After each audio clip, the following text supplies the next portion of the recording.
Student BA second year political science में अपना Britain का संविधान चल रहा है। आज उस ब्रिटेन के संविधान में हम आपको विधि का शासन पढ़ाएंगे। विधि का शासन क्या है, इसकी कितने अर्थ हैं, क्या इसकी विशेषताएं हैं, कौन सी इसकी आलोचना है। तो विधि का शासन, पहले तो इसका अर्थ जानेंगे, फिर इसके बारे में व्याख्या करेंगे, फिर इसकी आलोचनाएं भी हैं। तो विधि का शासन, इंग्लैंड का संविधान चल रहा है। बहुत सारी विशेषता में जब हम बताया था कि इंग्लैंड के संविधान की बहुत विशेषता है। अलिखित संविधान है, परंपरा पर आधारित संविधान है, अभी समय वहाँ बहुत ज्यादा है, रूढ़ियां हैं। और ऐसी ही विशेषताओं में से एक विशेषता और भी बताई थी, वो है विधि का शासन। विधि यानी कानून, रूल ऑफ लॉ। विधि का शासन यानी रूल ऑफ लॉ। लॉ माने होता है कानून, एक तरीका से रूल यानी एक तरीका से रूल शासन करना होता है। तो ब्रिटेन में विधि का शासन है या नहीं है, लेकिन इसकी व्याख्या एक नाम आता है डाइसी। इंग्लैंड का विधिवेत्ता था, कानून का ज्ञाता व्यक्ति था।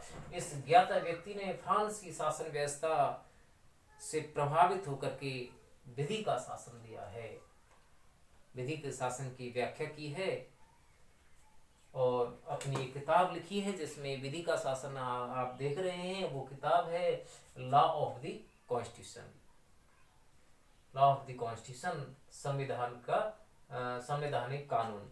तो इसमें संवैधानिक कानून है, इसी में अर्थ बताया है। डाइसी ने विधि के शासन की विस्तृत व्याख्या की है। डाइसी क्या कह रहा है कि विधि के शासन के तीन अर्थ होते हैं। कितने अर्थ होते हैं विद्यार्थी? तीन अर्थ होते हैं। पहले अर्थ में डाइसी बता रहा है कि कोई भी व्यक्ति कानून से बड़ा नहीं होता है, अर्थात सब कानून की दृष्टि में बराबर या समान होते हैं। डाइसी ने विधि के शासन के दूसरे अर्थ को बताया है।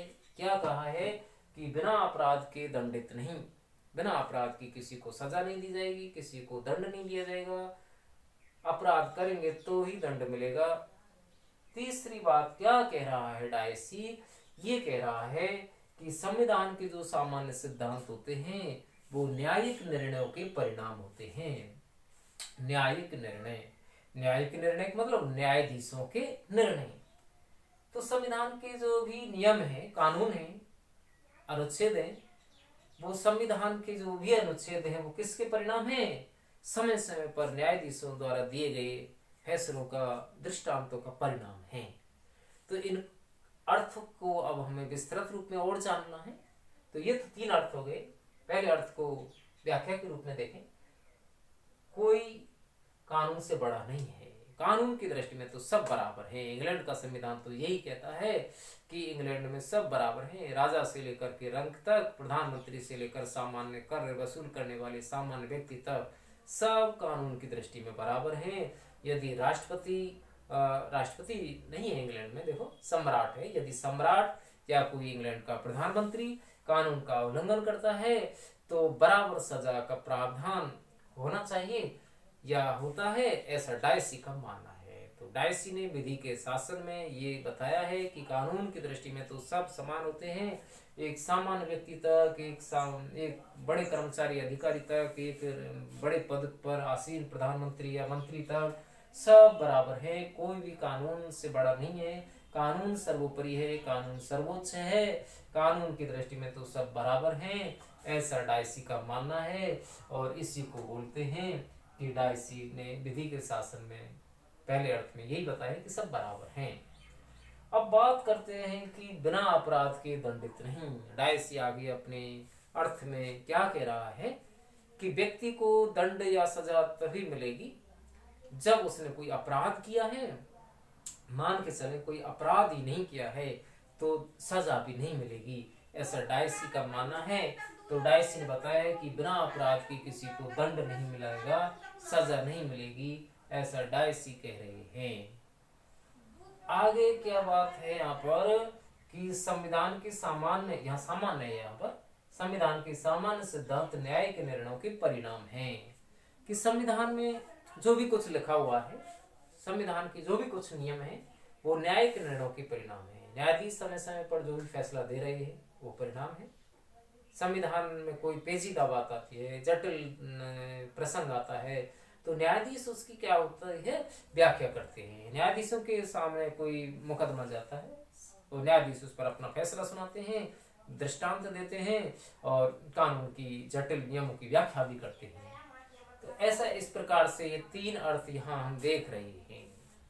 आगे इसी में हम देखते हैं कि डायसी ने जो विधि का शासन दिया है उसकी आलोचना भी है, या यूं कहें कि ब्रिटेन में आज उस रूप में विधि का शासन नहीं है जिसकी व्याख्या डायसी ने की थी। उस समय जब डायसी था 18वीं शताब्दी में, ये जो डायसी ने विधि का सिद्धांत दिया उसकी आलोचना आज के दृष्टिकोण में की जाती है।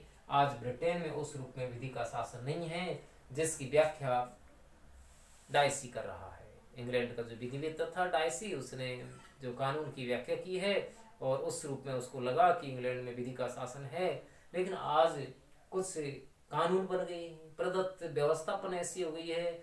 आज सम्राट के पास भी वहाँ बहुत सारे विशेष अधिकार हैं, जैसे कि आपने हमने जब बताया था राजा राजमुकुट के बारे में बताया था, उस समय बताया था कि सम्राट के पास बहुत सारी शक्ति हैं। सम्राट उच्च धर्मस्थ है, सम्राट देश का एक तरीका से सबसे बड़ा पदाधिकारी है। तो उस समय हमने देखा कि सम्राट के पास व्यापक अधिकार है। अब उसी चीज को लेकर के हम देख रहे हैं कि कानून तो ये कह रहा है, या विधि का शासन तो ये कह रहा है कि सब व्यक्ति कानून की दृष्टि में बराबर होते हैं, कोई भी भेदभाव नहीं होता है, ऐसा डायसी कह रहा है। जब हमने देखा कि डायसी सबको बराबर मानता है, एक प्रधानमंत्री, एक राष्ट्रपति, एक सामान्य व्यक्ति, एक सम्राट, सबको बराबर मान रहा है, तो ऐसी स्थिति में आज हम देख रहे हैं कि ब्रिटेन के सम्राट के पास विशेष अधिकार हैं। उसे न तो किसी भी कानूनी मुकदमे में गिरफ्तार कर सकते हैं, न ही कोई न्यायालय में उसको खड़ा किया जा सकता है किसी मुकदमे के सिलसिले में। तो यहाँ क्या हो गए, एक विशेष अधिकार प्राप्त हो गए। ऐसा लग रहा है कि डायसी ने जो बात बताई वो खरी नहीं उतरती है, नियमों से हटकर है। तो यहाँ उल्लंघन हो गया, विधि के शासन का खंडन हो गया। दूसरी बात आलोचना में हम क्या देखते हैं, दूसरी बात ये देखते हैं कि संविधान के सामान्य नागरिकों के और जो कर्मचारी हैं उनके कानूनों में कोई अंतर नहीं होना चाहिए। सबके लिए एक जैसे विधि, एक जैसे न्यायालय, एक जैसे कानून होने चाहिए। लेकिन इंग्लैंड में क्या है कि बहुत सारे कानून बन गए हैं। आज वहाँ कर्मचारियों को, अधिकारियों को, लोक सेवकों को, लोक सेवक अधिनियम वहाँ बन गया है, बीमा अधिनियम बन गया है, किराया अधिनियम वहाँ बना हुआ है, मकान मालिक से जुड़े अधिनियम वहाँ बहुत सारे बन गए हैं जो वहाँ के लोगों को कुछ विशेष अधिकार दे रहे हैं। तो ये चीज़ वहाँ भेदभाव ला देती है आम जनता के बीच में, और एक तरीका से सामान्य जो कर्मचारी हैं या अधिकारी हैं, तो ये भेदभाव भी क्या दर्शा रहा है कि वहाँ विधि का शासन नहीं है, अंतर है। आगे एक चीज़ ये भी है कि इंग्लैंड का जो सम्राट है, इंग्लैंड का जो सम्राट है विदेशों में एक तरीका से उसके पास विशेष अधिकार हो जाते हैं। आगे ये भी है कि इंग्लैंड का एक गृह मंत्री है, गृह मंत्री को एक विशेष अधिकार यह है कि वह किसी भी विदेशी नागरिक को इंग्लैंड की नागरिकता दे सकता है और इंग्लैंड के नागरिक को देश से निष्कासित भी कर सकता है। ये विशेष अधिकार जब वहाँ गृह मंत्री को प्राप्त है तो इससे लग रहा है कि इंग्लैंड में विधि का शासन नहीं है। और प्रदत्त व्यवस्थापन की बात भी हम कर लेते हैं। प्रदत्त व्यवस्थापन, डेलीगेशन, इसमें क्या होता है कि शासन की शक्तियां, जो आपको बताया गया है कि जैसे शक्तियों का पृथक्करण होता है कि शासन का जो अंग है, जैसे व्यवस्थापिका कानून बनाएगी तो कानून बनाने का कार्य व्यवस्थापिका का है। लेकिन वर्तमान समय में क्या हम देख रहे हैं कि बहुत सारे कानून ऐसे हैं कि जिनकी समय के अभाव के कारण कार्यपालिका को हस्तांतरित कर दिया जाता है। व्यवस्थापिका उनको सौंप देती है कि कार्यपालिका को, या विभिन्न तरीका की समिति बना करके उनको हस्तांतरित कर दिया जाता है। तो फिर उस पर संसद कानून नहीं बनाती है, या उस पर समिति बनाती है, या कार्यपालिका बनाती है।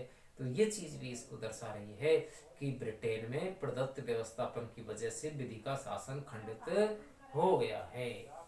तो यहाँ प्रदत्त व्यवस्थापन की बात हो गई, और यहाँ एक तरीका से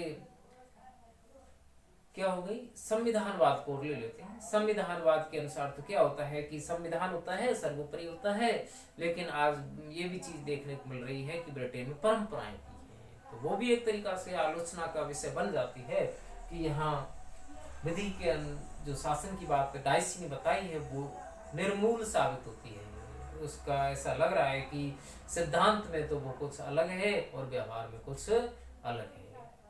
तो वहाँ गृह मंत्री को विशेष अधिकार है, सम्राट को विशेष अधिकार प्राप्त है, प्रदत्त व्यवस्थापन की व्यवस्था है, दोनों मोर समिति वहाँ बनी हुई है, और वहाँ ऐसे बहुत सारे कानून, बीमा अधिनियम, बहुत सारे ऐसे कानून बने हुए हैं जो विधि के शासन का खंडन करते हैं, आलोचना करते हैं।